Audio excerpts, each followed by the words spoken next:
कार्पण्य दोषोपहत स्वभावः पृच्छामि त्वां धर्म सम्मूढ चेताः यत्श्रेयस्यान्निश्चितं ब्रूहि तन्मे शिष्यस्तेऽहं शाधि मां त्वां प्रपन्नम. मी तुझा शिष्य आहे आणि आता मला शरण आलेल्या मला तू उपदेश कर असं म्हटल्यानंतर खरी ही गीता सुरू होते की मी तुझा शिष्य आहे आणि मला मोहरूपी दोषाने माझं चित्त असं विचलित झालेलं आहे आणि धर्मासंबंधाने मी मोहित झालेलो आहे. मला काही सुचत नाहीये. तर जे श्रेयस्कर असेल ते तू मला सांग असं अर्जुन म्हणतो श्रीकृष्णाला. आम्हा काय उचित ते पाहता न स्फुरे येथ. मला काही सुचत नाहीये उचित काय. जे मोहे येणे चित्त व्याकुळ माझे. या मोहाने माझं चित्त व्याकुळ झालेलं आहे. तिमिरावरुद्ध जैसे दृष्टीचे तेज भ्रंशे मग पावसीचा असता न दिसे वस्तू जात. तिमिरावरुद्ध म्हणजे डोळ्यावरती साराविरा आल्यावरती जसं अवरुद्ध होते दृष्टी अडली जाते तसं आल्यानंतर दृष्टीचं तेज जे आहे ते लोपते. भ्रंशे म्हणजे दिसत नाही, लोपून जात आणि मग जवळ असलेली कोणतीही वस्तू दिसत नाही. तसं माझं झालंय. काय निर्णय घ्यायचा ते मला कळेन असं झालंय. देवा मज तैसे झाले. देवा मला तसं झालंय कारण माझं मन भ्रांतीने ग्रासलं आहे. जे मन हे भ्रांती ग्रासिले आता काय हित आपुले तेही नेणे. मला काय हित आहे माझं ते पण मला कळत नाही. तुकाराम महाराजांचं एक अभंग आहे. आपुल्या हिता जो असे जाणता. आपलं हित कशात आहे हे जाणलं पाहिजे. ते जाणलं तर आपल्याला काहीतरी करता येतं. मग काय करायला पाहिजे. आपलं हित जर आपल्याला करून घ्यायचं असेल तर काय करायला पाहिजे. तर तुकाराम महाराजांनी सांगितले गीता भागवत करीती श्रवण. गीता आणि भागवताचं श्रवण करायला पाहिजे. आपलं हित ज्याला करून घ्यायचंय तसं इथे अर्जुन म्हणतो की माझं काय आमचं हित आहे तेच मला आता कळत नाही. तेही नेणे. कशामध्ये हित आहे. युद्ध करण्यामध्ये हित आहे का युद्ध थांबवण्यामध्ये युद्ध न करण्यामध्ये हित आहे ते काय मला कळत नाहीये. तरी श्रीकृष्णा तू जाणावे. तेव्हा आता श्रीकृष्ण तूच काय ते समजून घे. निके ते आम्हा सांगावे. जे योग्य आहे ते आम्हाला सांग. जे सखा सर्वस्व आघवे आम्हासी तू. का तू सांगावंस तर तू आमचं सर्वस्व आहे. सखा आहेस आमचा. लहानपणापासूनचा मित्र आहेत, नातेवाईक आहेत. तर तू दोघांचं वय सारखं आहे ना. अर्जुन आणि श्रीकृष्ण सारखे असतात. युधिष्ठिर मोठा आहे, भीम मोठा आहे, नकुल सहदेव लहान आहे. पण या दोघांचं वय एकसारखं आहे त्यामुळे त्यांची जास्त मैत्री आहे. म्हणजे भावाभावामध्ये असं असतं की नाही. चुलत भावंड मावस भावंड असले की सारख्या वयाची जास्त मैत्री असते तशी त्यांची मैत्री जास्त आहे. तू गुरु बंधू पिता तू आमुची इष्टदैवता तुची सदा रक्षिता आपदे अमुते. तू का सांगावंस आम्हाला ही तर तू गुरु आहेस, बंधू आहेस म्हणजे नात्यातला आहेस, जवळचा आहे, बांधव आहेस. पिता आहेस आमचा, सांभाळणार आहेस आम्हाला. पिता याचा पालक या अर्थी आहे. जे पालकत्व म्हणजे पिता. जे कोणी आपल्याला सांभाळतात त्याला पालक पिता असं म्हणतात. शिक्षक शाळेमधले त्याला पिता म्हणतात, गुरूंना म्हणतात. आणि अगदी संकटकाळी जे सल्ला देतात त्याला पिता म्हणतात. एक 4-5 ठिकाणी लोकांना पिता म्हणतात आपल्याकडे. म्हणजे पालकत्व जे घेतात त्याला पिता म्हणायचं. इथे वडील म्हणजे जन्मदाते वडील अशा अर्थी शब्द नाही, तर पालन करणार आहेस तू अशा अर्थी पिता हा शब्द आहे. तू आमची इष्टदेवता. इष्टदेव पण तूच आहेस. स्वतः सगळं काही तूच आहेस. कारण का तर तूच सदा रक्षिता आपदी होते. आजपर्यंत संकटामध्ये तू आमचं रक्षण केलेलं आहेस आणि याही संकटामध्ये तू आमचं रक्षण करणार आहेस. जैसा शिष्या ते गुरु सर्वथा नेणे अभेरू. का सरिता ते सागरू त्याची केवी. तर दृष्टांत देतात माऊली. जसा शिष्याचा गुरु कधी आम्हेर करत नाही, जसा सागर नद्यांचा कधी आम्हेर करत नाही, ना तरी आपत्याचे माये सांडून जरी जाय तरी ते कैसे निधी आहे ऐके कृष्णा. किंवा एखाद्या आपत्याला आई सोडून गेली तरी कसं जगावं तू सांगा मला. तसं आमचं तर व्याकुळ झालाय. थोडक्यामध्ये काय व्याकुळता आहे. तैसा सर्वापरी आम्हासी देवा तूची एक आहासी. जो सगळ्या सारखं तू स्वतः आम्हाला गुरु आहेस, बंधू आहेस, पिता आहेस, आई आहेस, सगळं काही तू आहेस. आणि बोलिले जरी न मानसी मागील माझे. त्याच्या लक्षात आलं ना कृष्णाकडे बघून की त्याला आपलं बोलणं आवडलेलं नाही. त्यामुळे माझं बोलणं मागील माझं बोलणं तुला आवडलं नसेल तर उचित काय ते तू सांग, मला तर काय कळत नाही. तरी उचित काय आम्हा जे व्यभिचारेना धर्म. हे महत्वाचं. धर्माचा व्यभिचार होणार नाही असं उचित काय आहे की जे धर्माच्या विरुद्ध असणार नाही, धर्माला व्यभिचार होणार नाही, धर्माचं उल्लंघन होणार नाही, धर्माच्या विरुद्ध जे जाणार नाही ते उचित. कारण आमचा क्षत्रिय धर्म तर राखला पाहिजे आणि धर्म अधर्मामधलाही जो धर्म आहे तो राखला पाहिजे, तेव्हा धर्माचं रक्षण होईल असं. आणि जे आमच्या धर्माच्या विरुद्ध जाणार नाही असं ते झडकरी पुरुषोत्तमा सांगे आता. हे पुरुषोत्तमा, ते आता धर्माच्या विरुद्ध नसेल आणि आम्हाला उचित काही असेल तर ते आता चटकन सांग बरं. आता तो उतावीळ झालाय, व्याकुळ झालाय, कारण युद्ध तर आता अगदी सुरू होत आहे.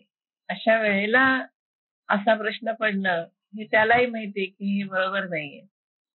कुठल्याही क्षणी बाणांचा वर्षाव होऊ शकतो, की कुठल्याही क्षणी आदेश देऊ शकतात आचार्य म्हणा, भीष्म म्हणा, आक्रमण म्हणून, किंवा यांचा सेनापती पण आदेश देऊ शकतो. अशा वेळेला तो असल्यामुळे धडकरी सांग, लवकर सांग, काय करायला पाहिजे मी ते लवकर सांग. पुढे तो अजून स्वतःच हे सांगतोय. नाही प्रपश्यामी ममापनुद्यात यच्चोक मुच्छोषणम इंद्रियाणाम अवाप्य भूमा वसपत्न वृद्धम राज्यम सुराणाम अपिचाधिपत्यम. नाही प्रपश्यामी म्हणजे मला तर दिसत नाही. काय दिसत नाही तर माझा जो शोक आहे तो कसा आहे, इंद्रियांचं शोषण करणारा शोक आहे.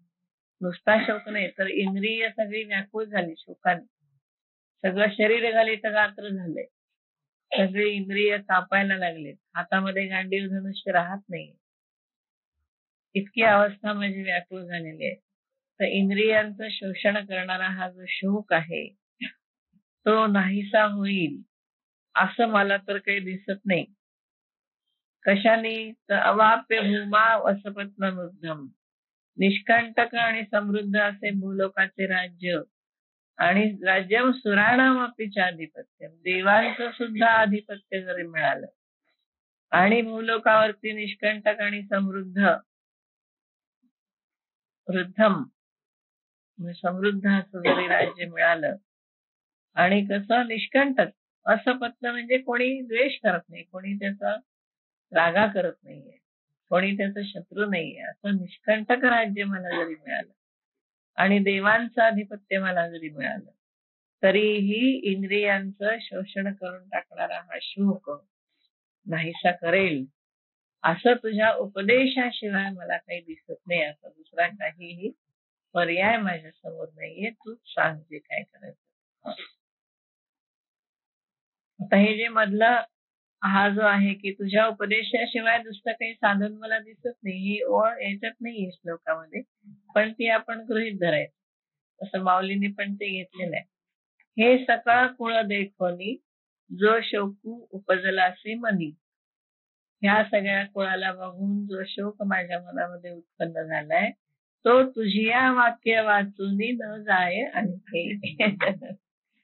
तर तुझ्या सांगण्याशिवाय काही तो जाणार नाही. मला काही तो शोक घालवता येत नाही, उलट जास्तच व्याकुळता आली.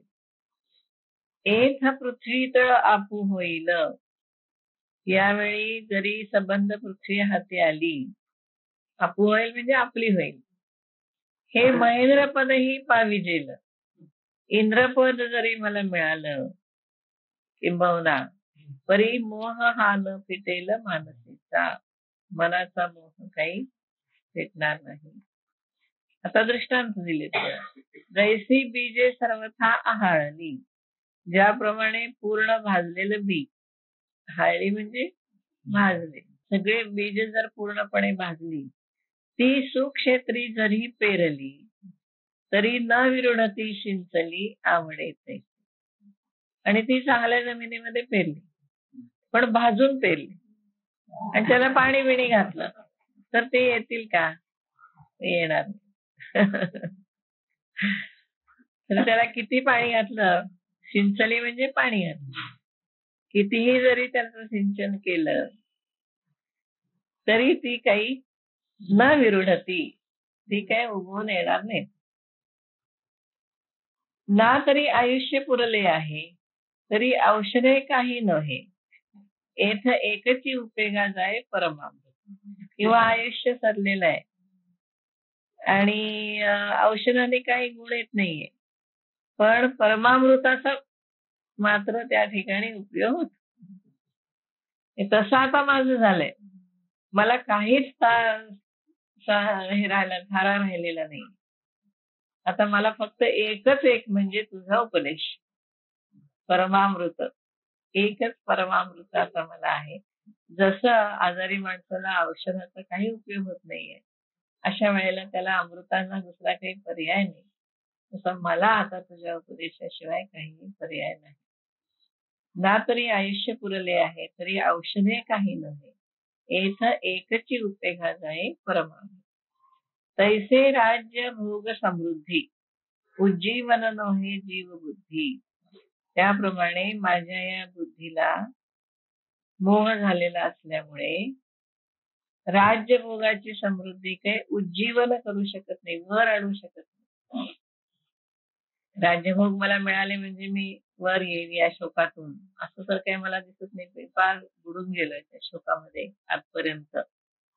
त्यामुळे त्याचं उज्जीवन करण्यासाठी राज्यभोग समृद्धी जरी मला दिली, तरी मला त्याचा काही उपयोग होणार नाही. एथ जिव्हा कृपानिधी कारुण्य तुझे, तुझी करुणा हा एकमेव इथे उपाय. एकमेव आधार आहे. जिव्हाळा म्हणजे जवळपणा. इथे एकच तुझं जिव्हाळा आहे. काय आहे? तुझी कृपा. कसं म्हणजे मागतोय तो, बघा ना शब्द कसे वापरतो. ऐसे अर्जुन तेथ बोलिला, असं अर्जुन म्हणाला. जवळ क्षण एक भ्रांती साडला, क्षणभर अर्जुनाची भ्रांती दूर झाली. मग पुनरपी व्यापिला उर्मितेने, पण पुन्हा अजून त्याला मोहाच्या लहरीने व्यापलेला आहे. अशा वेळेला ज्ञानेश्वर महाराज म्हणतात की मज पाहता उर्मी नाही. मज म्हणजे ज्ञानेश्वर स्वतः बोलतात की माझ्या दृष्टीने हे काय उर्मी आहे, मोहाची लहर आहे असं मला वाटत नाही. हे अनारीचे गमत आहे. अनारीचं म्हणजे वेगळं, तुम्हाला दुसरंच काहीतरी वाटतंय. काय वाटतंय? तो ग्रासीला महामोहे काळ सर्पे. मला असं वाटतंय की मोहरूपी काळ सर्पाने त्याला ग्रासला असावं. मला असं वाटतं. म्हणजे ज्ञानेश्वर महाराज मध्ये सांगता आपलं अर्जुन बोलत असताना ते बोलतात. महामोहरूपी काळ सर्पाने त्याला ग्रासला असावं असं मला वाटतं. सवर्म हृदय कल्हारी, तेथ कारुण्य वेळेचा भरी, लागला म्हणून लहरी भांजीची ना. वर्माचे जे स्थान हृदय कमळ, कल्हार म्हणजे कमळ, हृदय कमळ.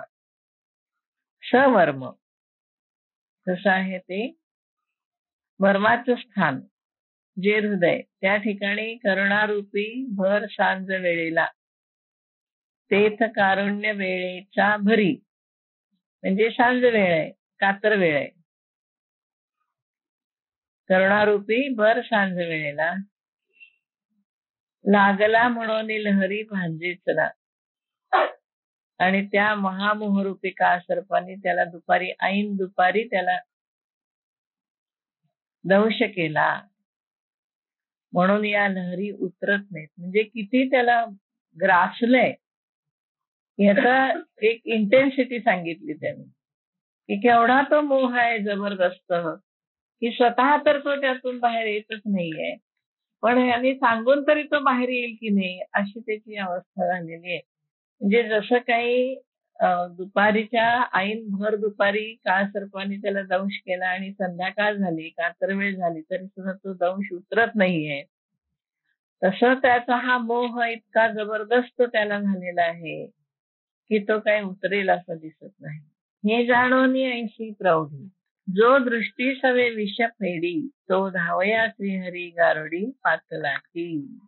किती छान दृष्टांत दिल्यावर. इतकं महाभयंकर विष चढलेला आहे, तो जाणून केवळ आपल्या कृपा कटाक्षाने विषाची बाधा दूर करतो. पाहून मंत्र सुद्धा टाकायचं कारण नाही. मंत्र म्हणायला नको, औषध लावायला नको, नुसतं त्याच्याकडे बघून त्याचं विष उतरेल असा गारुडी श्रीहरी अर्जुनाच्या हाकेला धावून आला. किती छान दृष्टांत दिला ना. नुसतं पाहताच क्षणी विष उतरेल असा गारुडी. आणि जबरदस्त आहे ना. श्रीकृष्ण शिवाय दुसरं कोण योग्य कोण आहे हे सगळं घालवायला.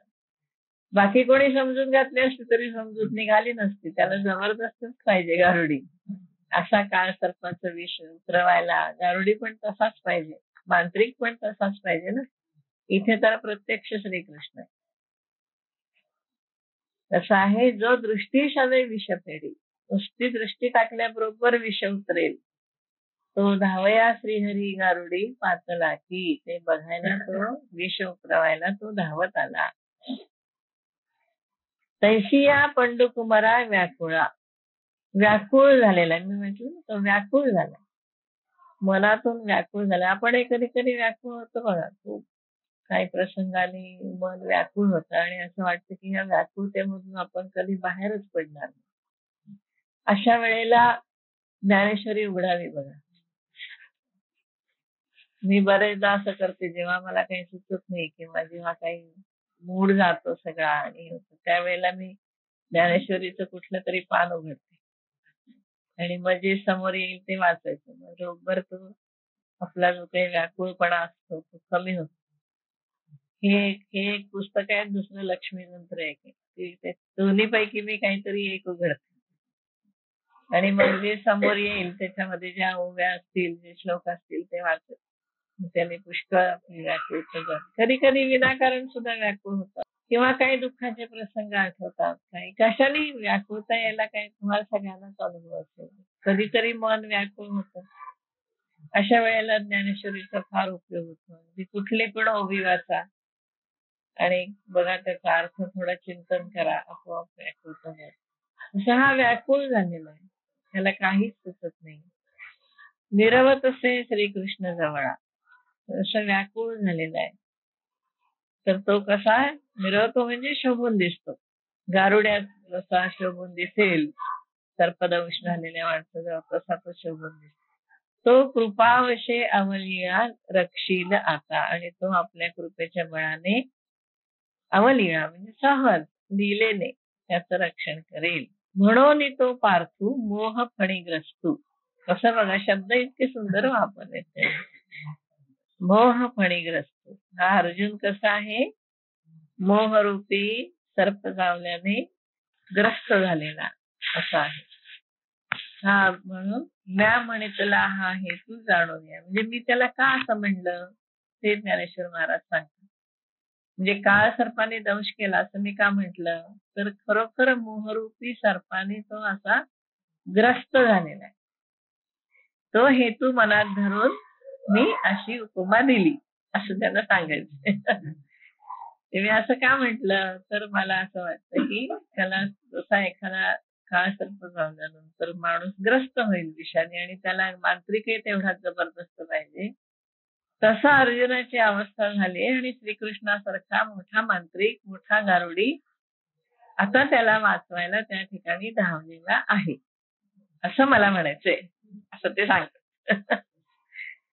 म्या म्हणितला हा हेतू जाणून या, मग देखा तेच फाल्गुन. फाल्गुन हे याचं नाव आहे, अर्जुनाचं नाव आहे. देखा तेच फाल्गुन, घेतला असे भ्रांती कवळून, जैसा घनपडळी भानू आच्छादिले. एक दृष्टांत दिलाय त्यांनी. ज्याप्रमाणे मेघपटलाने सूर्य आच्छादला जावा, भानू म्हणजे सूर्य, घनपडळी म्हणजे मेघाचं आच्छादन, आच्छादित दाट मेघ आल्यानंतर मेघपटल. मेघपटलाने सूर्य आच्छादला जावा, त्याप्रमाणे त्या प्रसंगी अर्जुन भ्रांतीने घेरला, कवळून घेतलं. असं भ्रांतीने कवळला म्हणजे भ्रांतीने मिठी मारली होती त्याला, इतकी जबरदस्त भ्रांती त्याला झाली. जसा सूर्याला मेघाने आच्छादन टाकावं दाट मेघाने, तसं अर्जुनाला भ्रांतीने कवळून टाकलेलं होतं. तयापरी तो धनुर्धरू, जाहलासी दुःखे जर्जरू.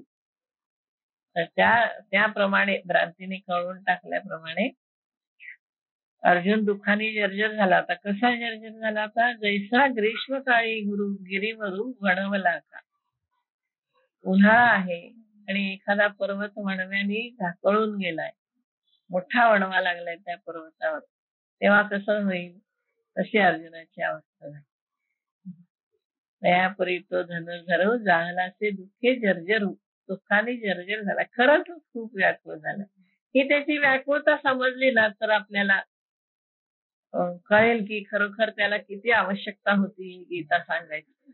जोपर्यंत अर्जुनाची व्याकुळता समजत नाही ना तोपर्यंत आपल्याकडून मनामध्ये ते तेवढा नाजूकपणा येत नाही ते घ्यायला. म्हणून हे एवढं सांगतायत. त्याची व्याकुळता जी दाखवतायत ना एवढी, ती जबरदस्त व्याकुळ झालेला आहे तो, आणि तेव्हाच त्याला आता ते पचेल गीता सांगितले, आणि आवश्यक आहे. म्हणजे एखाद्या उन्हाळ्यामध्ये ग्रीष्म काळामध्ये पर्वतावर वणवा लागावा, तसं तो दुःखाने जर्जर झालेला, अतिशय दुःखी झाला. म्हणून सहजे सुनेळू. म्हणून कसा आहे, सहजे सुनेळू म्हणजे सुनील आहे, निळा आहे ना, जात्याच निळा आहे. कृपामृते सजळू. आता हिला मेघाची उपमा दिली, मगाशी त्याला गारुडी म्हटले, आता श्रीकृष्णाला मेघ म्हटलेला. कसा आहे हा मेघ? सहजे सुनेळू, जात्याच निळा आहे हो. मेघासारखा. आणि कसा आहे? कृपामृते सजळू, कृपेच्या अमृताने भरलेला ढग येतो, हो ना, सजल झालेला आहे. तो वळला असे श्री गोपाळू महामेघू. तो मेघ आता याच्यावरती वर्षाव करणार आहे कृपेचा. सहज सुनील आहे.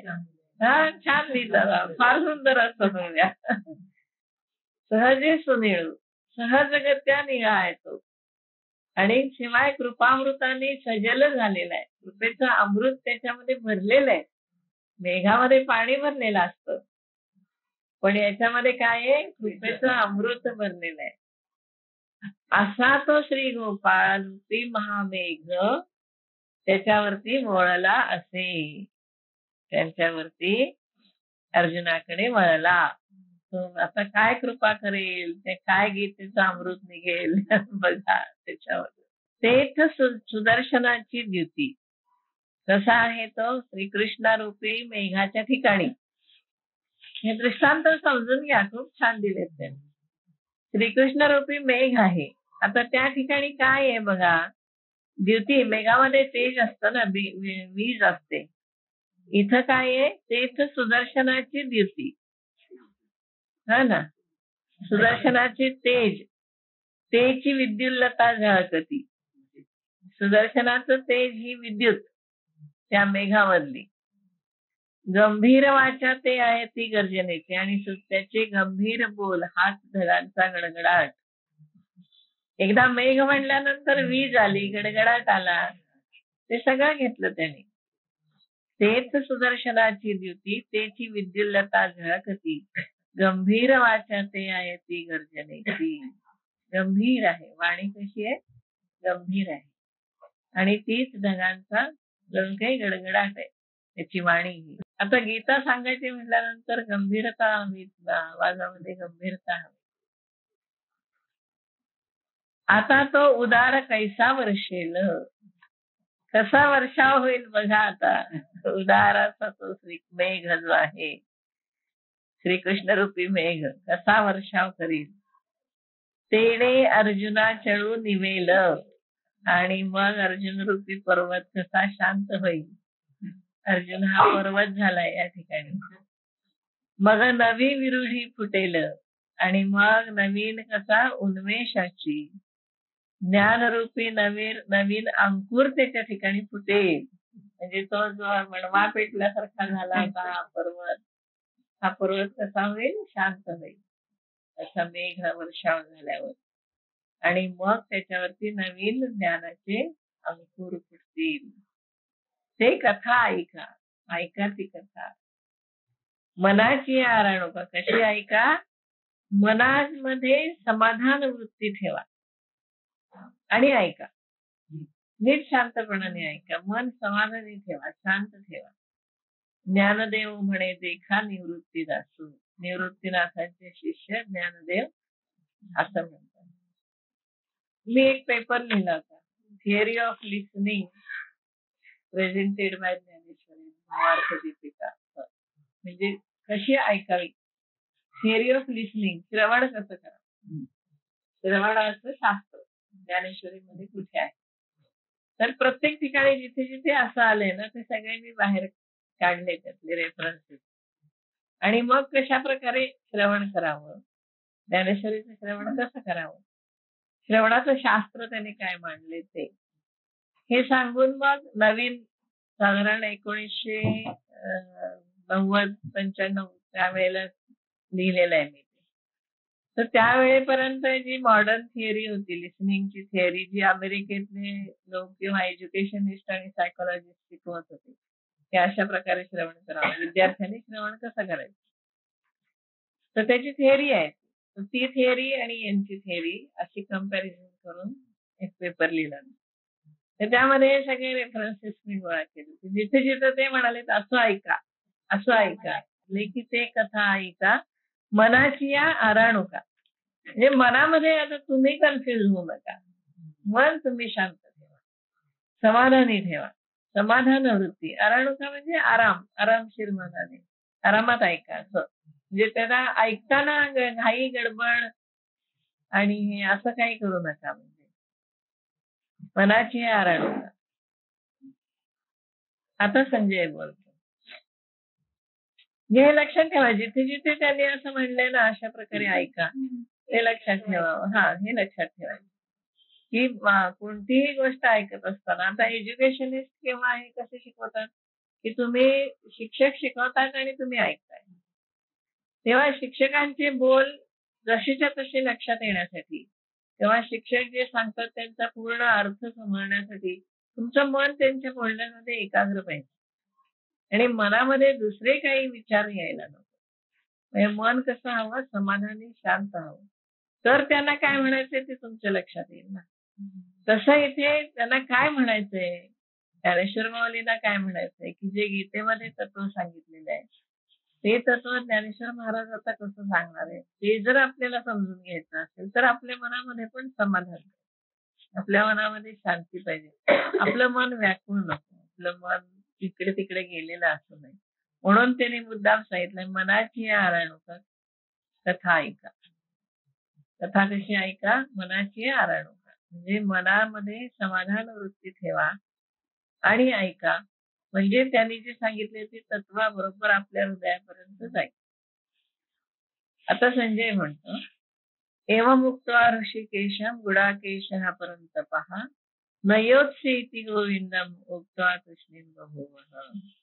मग अर्जुन असं म्हणतो श्रीकृष्णाला, आणि मी आता युद्ध करणार नाही असं म्हणून श्रीकृष्णाला स्पष्ट सांगून अर्जुन स्तब्ध राहिला, असं धृतराष्ट्राला संजय सांगतो. ऐसा संजय सांगतू म्हणे राया तो पार्थू, पुनरपी शोकाकुलितू काय बोले. असा संजय म्हणे, हे राया, हे राजा, हा पार्थ पुन्हा शोकाकुल झाला आणि तो काय म्हणाला, आई के सखेदू बोले श्रीकृष्ण. खेदानी, सखेदू असं काही मजेने म्हणाला नाही की मी आता युद्ध करणार नाही. सखेद, अतिशय खेद झालेला आहे. आता नाळ व्हावे तुम्ही माते. तुम्ही आता माझी समजून घालण्याचा प्रयत्न करू नका. मी सर्वथा न झुंजे इथे भरवतो. मी अजिबात युद्ध करणार नाही.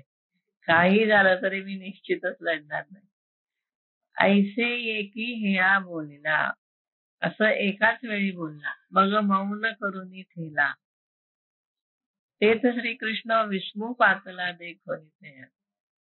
असं एकदमच बोलला आणि त्या प्रसंगी त्याला तसा बघून कृष्णाला विस्मय वाटलं, आश्चर्य वाटलं की आता हे कशी काय प्रश्न समजून घालायची आणि कसं याला यातनं बाहेर काढायचं. मोठी अवघड गोष्ट झाली.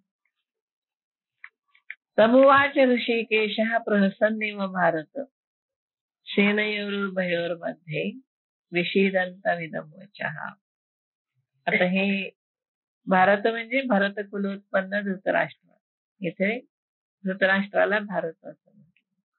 हे भरत कुलोत्पन्न धृतराष्ट्रा, दोन्ही सैन्यांच्या मध्ये सेनयोः उभयोः मध्ये दोन्ही सैन्याच्या मध्यभागी विषीदंतम खिन्न होऊन बसलेल्या त्याला अर्जुनाला श्रीकृष्ण किंचित हसल्यासारखे करून थोडासा हसला तो. मग तर काय करावं ना त्याने दुसरं. थोडासा राग यायला होता त्याला. प्रहसन्निव, हसल्यासारखं करून, आणि मग मनामध्ये थोडासा राग आलेला. राग म्हणजे काय तो असं याच्या वेळेला करतोय असं असं तो त्याला काय म्हणाला पुढील प्रमाणे बोलू लागला.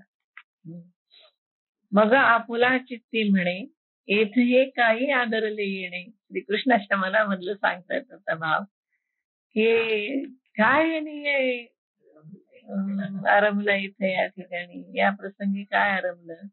अर्जुन सर्वथा काही नेणे काय की अर्जुनाला काही मुळातच काही काय नसं झालंय. काय करावं. हा म्हणजे आता कवणे परी, कसं याची समजूत घालायची, कसं याला कळेल, कशाने याला उमजेल. कैसेने धीरू स्वीकारी, तो धीर गेलेला आहे सगळा. हा धीर कसा घेईल आता परत. जैसा ग्रहाते पंचाक्षरी अनुमानिका. तेव्हा कुठला ज्याप्रमाणे एखादा मांत्रिक पिशाच्य कसा आहे काय आहे त्याचा अनुमान घेतो. कोण पिशाच्य लागले, कोणता आहे आणि कसे दूर होईल याचा अनुमान घेतो. तसं आता श्रीकृष्ण विचार करायला लागले की याला कुठल्या मार्गाने याला आता ताळ्यावर आणायचं. कुठल्या मार्गाने याचा धीर धरेल परत, कुठल्या मार्गाने याला समजेल. किंवा आणखीन एक दृष्टांत देतात. ना तरी असाध्य देखो निवाय व्याधी अमृतासम दिव्य औषधी वैद्य सूची निरवधी निदानीची. किंवा अमृततुल्य असं एखादा औषध वैद्य घेतो किंवा असाध्य रोग बघून तर विचार करतो की कुठलं औषध याला लागू पडेल, कुठली मात्रा याला चटकन लागू पडेल, कुठला अमृत होईल याच्यासाठी. अमृततुल्य निर्वाणीच औषध जे असेल ते तो सुचवतो, ताबडतोब योजना करतो. निदानीच तैसे विवरतू असे श्री अनंतो. त्याप्रमाणे श्रीकृष्ण विचार करायला लागला. तया दोन्ही सैन्यातू, दोन्ही सैन्याच्या मध्ये उभे आहेत. हे पुन्हा पुन्हा सांगतात सैन्योः उभयोः मध्ये, कारण कुठं चाललाय ह्याला महत्व आहे प्रसंग. तैसे विवरतू असे श्री अनंतू तया दोन्ही सैन्यातू जया परी पार्थू भ्रांती सांडी. अर्जुनाला कुठल्या उपायाने अर्जुन मोह टाकेल असा तो आता विचार करायला लागला. त्याने तरी एकदम काय सांगणार नाही. इतका एकदम विचित्र प्रसंग येऊन उभा राहिला. त्याची काय आधी तयारी होती का की असं काही होईल या ठिकाणी आल्यावर. अनपेक्षित होतं श्रीकृष्णाला हे सगळं. त्यामुळे त्यालाही विचार पडला की आता ह्याचं घालवायची कशी भ्रांती. एवढ्या मोठ्या सैन्याच्या मधोमध आपण उभे आहोत आणि हा सरळ सरळ युद्ध करायचं नाही म्हणून बसलाय. आता याचं घालवायचं कसं. केवढा मोठा प्रसंग आहे हा. त्याला तरी काय करणार ना तो. एखादा काय म्हणाला असतो तर मी काय करू. हा असं म्हणतोय मी काय करू. पण तो श्रीकृष्ण होता. ते कारण मनी धरिले मग सर्वश बोलो आदरले जैसे मातेचा कोपी खोकले स्नेह आती. मग त्याने बघितलं वरवर पाहता कसं तो मनात तो हेतू धरला की आता याची भ्रांती घालवली पाहिजे. त्यामुळे तो थोडासा राग आणवला त्याने. आणि ह्याचा राग कसा आहे, कारण मनी धरले म्हणजे त्याची भ्रांती सोडावी हे कारण मनामध्ये धरलं. मग सर्वश बोलो आदरले थोडस रागाने आधी बोलायला सुरुवात केली. आणि हा राग कसा आहे, जैसे मातेचा कोपी ठोकले स्नेह आधी. आईच्या रागामध्ये जसं प्रेम असतं की आई रागवते अभ्यासासाठी, पण का रागवते तर आईला वाटतं ह्याला चांगले मार्क मिळावे, परीक्षेमध्ये यश मिळावं, याच्यासाठी तिचा राग असतो. तसं हे प्रेम मनामध्ये आहे श्रीकृष्णाच्या की ह्याने भ्रांती सोडावी आणि युद्ध करणं आवश्यक आहे. इतकं सगळं मोठं युद्ध जमवून आणलेलं आहे आणि अर्जुनाने युद्ध नाही केलं तर युधिष्ठिर युद्ध थांबवेल, कारण मुख्य योद्धाच त्याचं लढणार नाही म्हणल्यानंतर युद्ध करणार कसं. भीष्मांच्या समोर कोण उभं राहणार, द्रोणांसमोर कोण उभं राहणार, कर्णासमोर कोण उभा राहील अर्जुन नाही म्हटल्यानंतर. त्यामुळे युद्ध थांबेल असं होता कामा नये. त्यामुळे त्याला रागाने बोलणं तर आवश्यकच होतं. त्यावेळेला काही प्रेम दाखवून उपयोग नव्हता.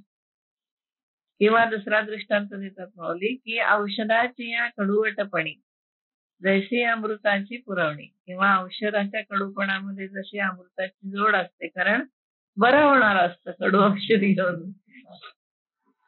हे आहाची न दिसे परी गुणी प्रकट होय.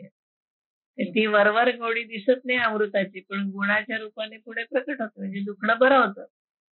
गुण दाखवते कडू मात्रा असली तरी. तशी हे वरवर बोलणं आता कडू दिसेल, राग दिसेल, पण खरा खरा राग नाही येतो. त्याच्यामध्ये अर्जुनाची भ्रांती दूर करावी असा हेतू आहे. तैसी वरीवरी पाहता उदासे. वरवर बघितलं तर अतिशय उदास म्हणजे कठोर वाटतात. श्रीकृष्णाचं बोलणं थोडं सुरुवातीला कठोर वाटेल, पण नंतर आत तरी अतिसुरसे, परिणामी अत्यंत हितकारक. आतमध्ये सुरस. तिये वाक्य ऋषिकेशे बोलो आदरली. आता ती वाक्य इथे बहुवचन घेतले आहे, एका वाक्यात नाही सांगितलेलं त्यांनी. आता जी त्याची वाक्य येतील ती तर बोलायला सुरुवात करेल, थोडासा रागाने बोलेल आधी आणि नंतर तो प्रेमाने सगळं सांगेल.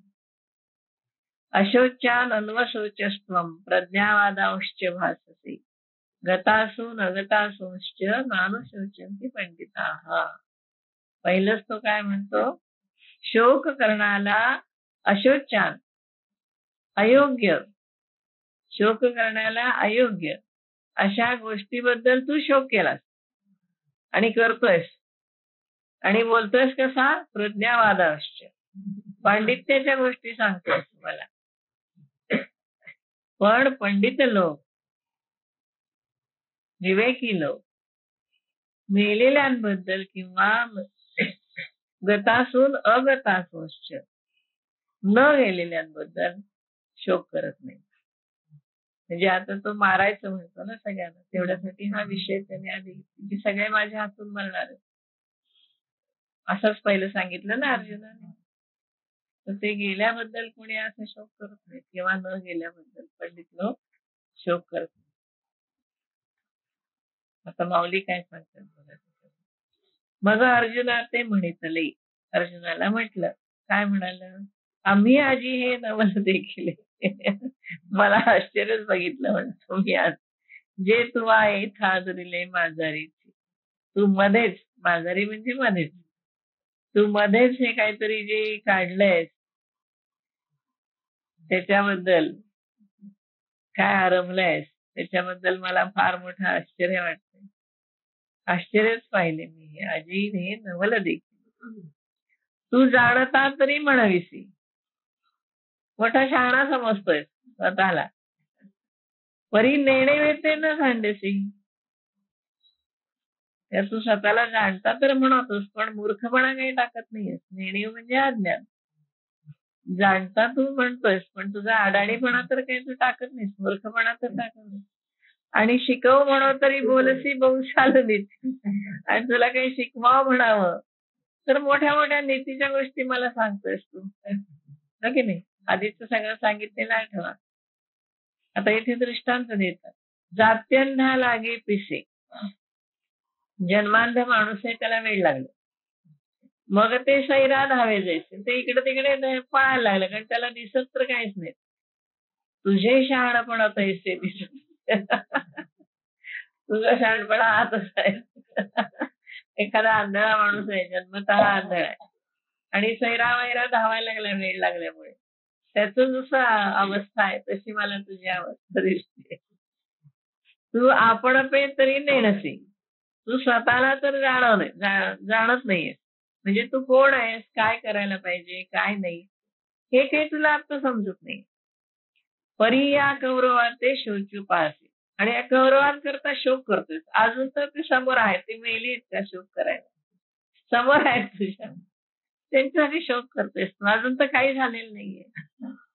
मग अशा वेळेला तू शोक करतोय. हा बहुविस्मय आंबासी पुढती पुढती. मला वारंवार तुला याचं आश्चर्य वाटतं की तुला तर काही कळत नाही, स्वतःला जाणत नाहीये. समोर कौरव उभे आहेत, त्यांच्याबद्दल तू शोक करतोयस. हे काय चाललंय तुझं? तरी सांग पा मज अर्जुना, तरी बाबा अर्जुना मला सांग, तुझं पासून स्थिती या त्रिभुवना, तुझ्यामुळे या त्रिभुवनाची स्थिती आहे का? हे अनादि विश्वरचना ते लटकी काही, त्या ही विश्वाची रचना अनादि आहे असं म्हणतात, ते खोट आहे का? तुझ्यापासून सगळं झालंय का? तू सांभाळस म्हणून हे विश्व सांभाळलं जातंय का? विश्वाची स्थिती काय तुझ्यामुळे आहे का? म्हणजे तू आज यांना मारलं नाहीस म्हणून हे जिवंत आहे असं वाटतं का तुला? होय ना? तू आता रडतोयस, त्यांच्याबद्दल शोक करतोय, पण इतके दिवस त्याला कोणी सांभाळलं? इतके दिवस ते कसे राहिले? हे सगळं विश्व कोणामुळे राहिले?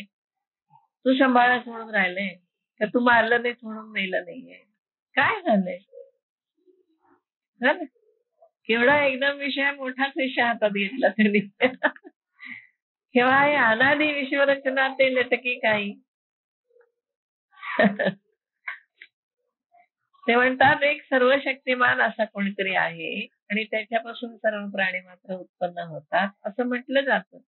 एथ समर्थू एक आथी, तयापासून भूते होती, तरी हे वायाची काय बोलती जगामध्ये.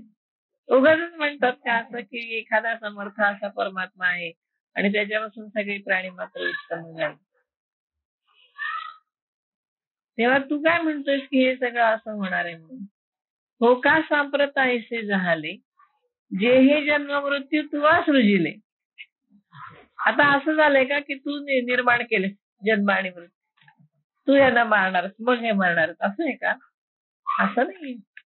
तुझ्यामुळे काय कोणी अजून जिवंत आहे असं नाहीये, तुझ्यामुळे कोणी मृत्यू पावणार आहे असंही नाहीये.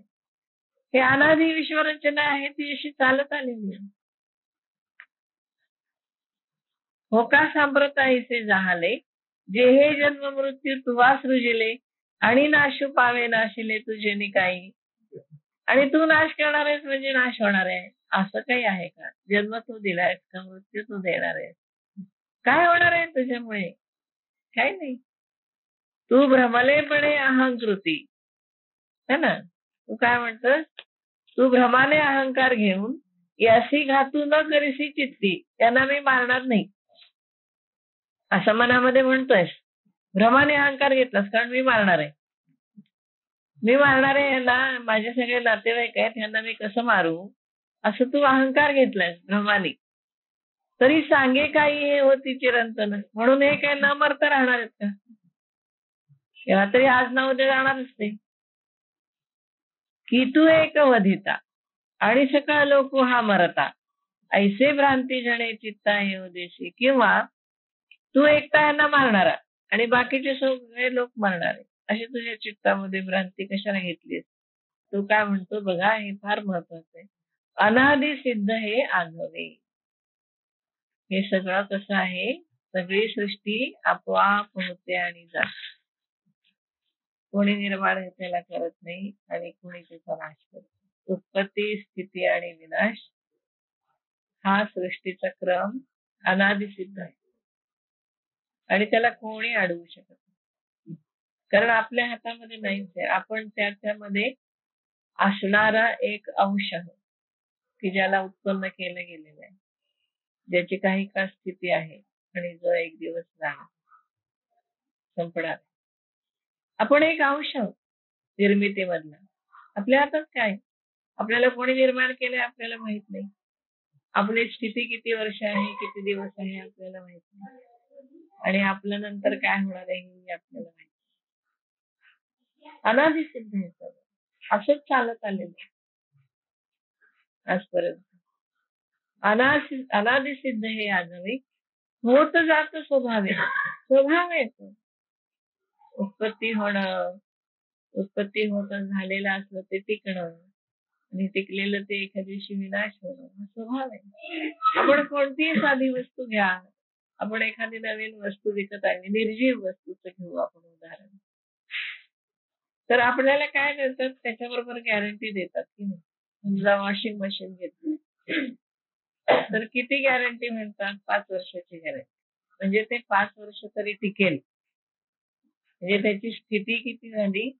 5 वर्ष. मग आपण मोडकं तडकं जे असतं ते नीट करून करून पुढे 1-5 वर्ष चालवतो. हो की नाही? पण खरी किती टिकणार म्हणतात ते 5 वर्षाची गॅरंटी. 5 वर्ष तरी ते टिकेल त्याच्या बेताने आम्ही हे तयार केलं. 5 वर्षानंतर आपण रिपेअर करून करून करून आणि 5 वर्ष त्याला चालवतो. नंतर काय करतो आपण? टाकून देतो. संपतं, विनाश होतो. म्हणजे निर्जीव वस्तूचं जसं हे आहे, उत्पत्ती आहे, स्थिती आहे, विनाश आहे, हे कसं आहे? स्वाभाविक आहे. मशीन वापरून वापरून ते झिजणार आहे. झिजलं की ते मोडणार आहे. मोडलं की रिपेअर करायचं. रिपेअर होत नाही असं जेव्हा अगदी वाटेल तेव्हा आपण ते टाकून देऊ. तशी सजीव सृष्टी पण तशी अनादिसिद्ध आहे. पूर्वीपासून असंच आहे. उत्पन्न झाल्यानंतर काही काळ टिकतं. फुलं सुद्धा बघा ना, सकाळी उमलतात किंवा रात्री उमलणारी रात्री उमलतात, सकाळी सुकतात. आपण काय करतो? दिवसा उगवणारी सकाळी सूर्योदयाबरोबर उगवतात, संध्याकाळी सूर्योदयाबरोबर मावळतात. आपल्या हातात काय? आपण म्हणतो की ही फुलं एवढा वेळच राहतात. काय करणार दुसरं? किती जरी वाटलं आपल्याला की मोगऱ्याची फुलं ताजी राहावीत रोज, राहत नाही. जरबेरासारखं फुल राहतं 8 दिवस.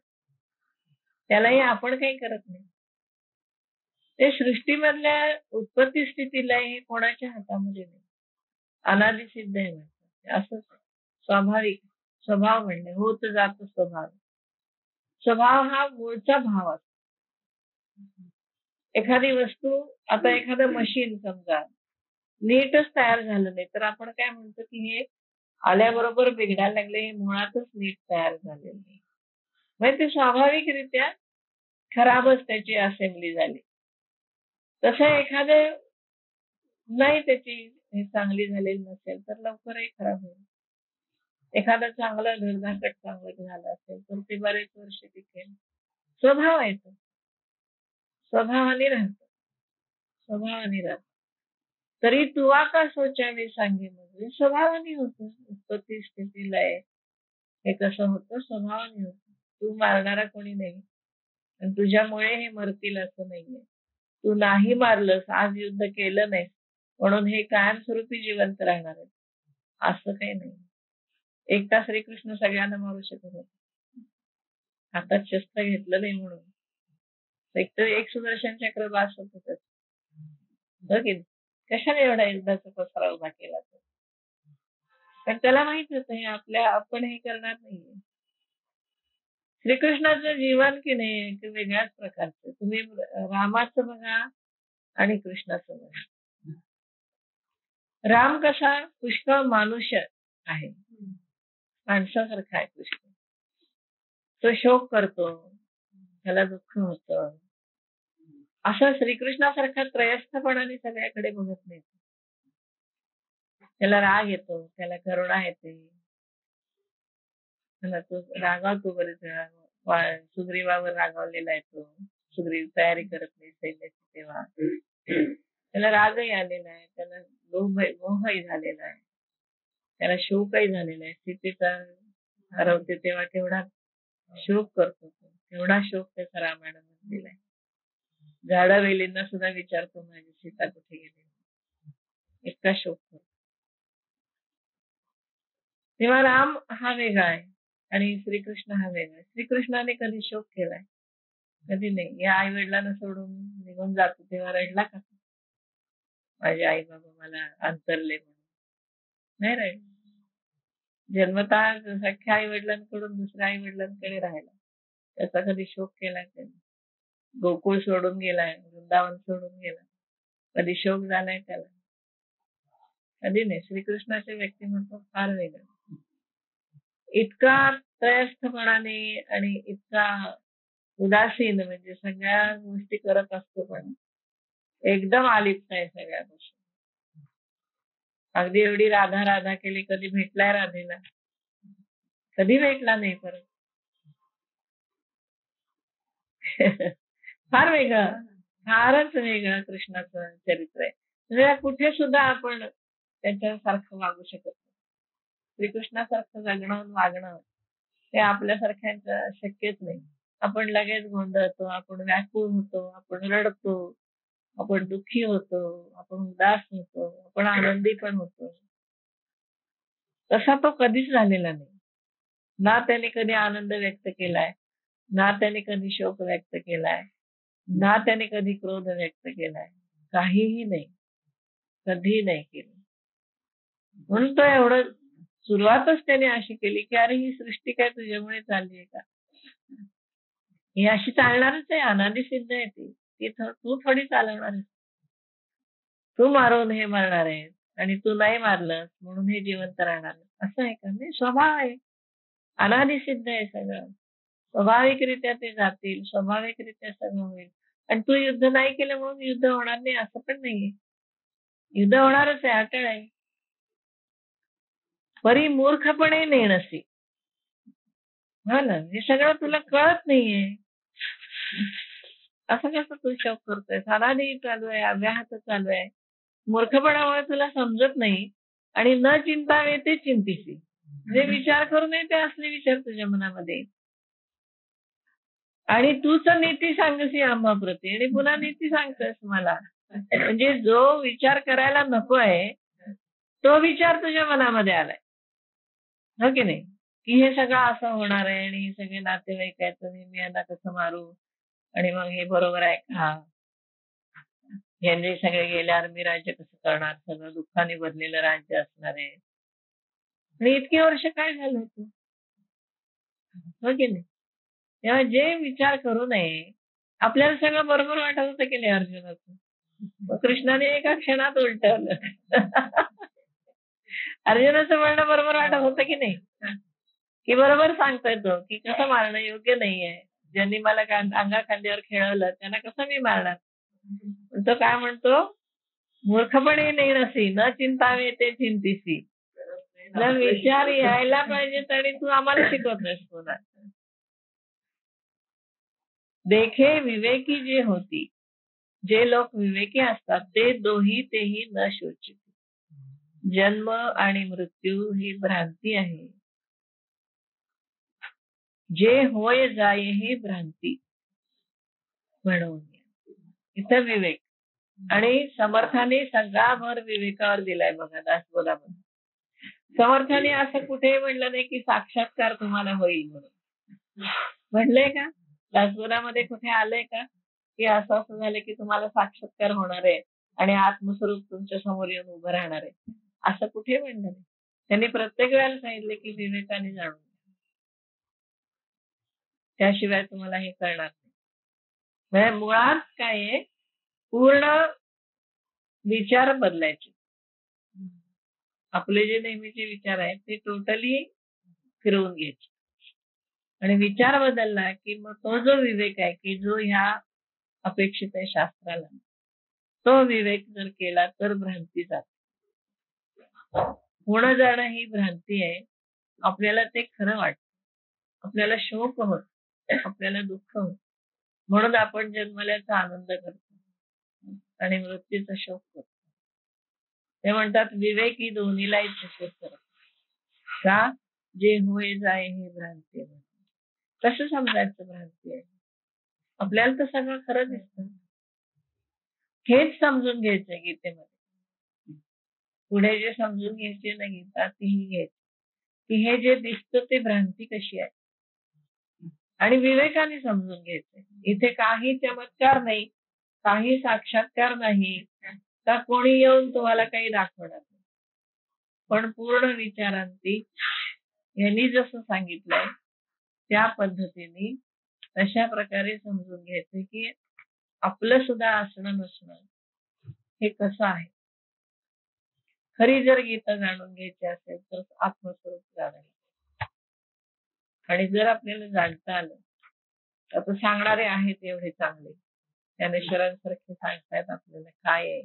त्यांनी पटकन पहिल्या याच्यातच सांगून टाकलं की देख विवेकी जे होते ते दोही तेही न शोचती जे होय जाय ही भ्रांती म्हणून. जे होतं आणि जातं ती सगळी भ्रांती. हे आपल्याला कशी कळायची हा प्रश्न आहे. ही भ्रांती आहे हे मला कसं कळणार? नाही कळत ना. त्याच्यासाठी वेगळ्या पद्धतीने विचार करायचा आणि तो विचार आपण या पुढच्या सगळ्या ज्ञानेश्वरीमध्ये बघणार की खरं काय आहे. खरं कसं कळेल.